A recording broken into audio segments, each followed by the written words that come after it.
இந்த பொல்லாத உலகத்திலே ஏன் என்னை படைத்தாய் இறைவா? கண்கள் இல்லாமல் பிறந்த கோழி குஞ்சு உனக்கே கேட்கவில்லையா?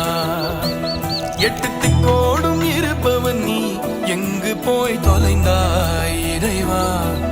கருங்கல்லான உனை நான் பொழுதும் தாயோட சத்தத்தை மட்டும் கேட்டு நகர்ந்து செல்லும் நிலை. பாடி வதங்கும் ஏழையை நீயும் வதைத்தானாகுமா?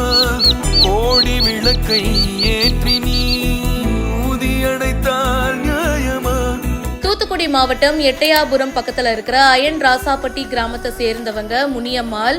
இவங்க தன்னுடைய வீட்டுல கோழிகள் வளர்த்துட்டு இருக்காங்க. அதுல ஒரு கோழி முட்டையிட்டு இருக்கு. அப்புறமா அடக்காத்து 10 கோழி குஞ்சுகள் வந்திருக்கு. இதுல ஒரு கோழி குஞ்சுக்கு மட்டும் கண்கள் எதுவுமே இல்லாம மூக்கு மட்டும் நீளமா அமைஞ்ச மாதிரி இருக்கு. கண் இல்லாம பிறந்திருக்கே அப்படின்னு பொதுமக்கள் அதிசயத்தோட பாக்குறாங்க. தன்னுடைய தாய் கோழி இருக்கு இல்லையா, அதோட சத்தத்தை கேட்டு மட்டும்தான் இந்த கோழி குஞ்சு நகர்ந்து போகுது. இந்த செய்தியை பத்தின உங்களுடைய கருத்துக்களை கமெண்ட் செக்ஷன்ல சொல்லுங்க. மேலும் பல செய்திகளுக்கு பிஹைண்ட் ரூட்ஸ் நியூஸ் வாட்ஸ்அப் சேனலுக்கு இப்பவே ஜாயின் பண்ணுங்க.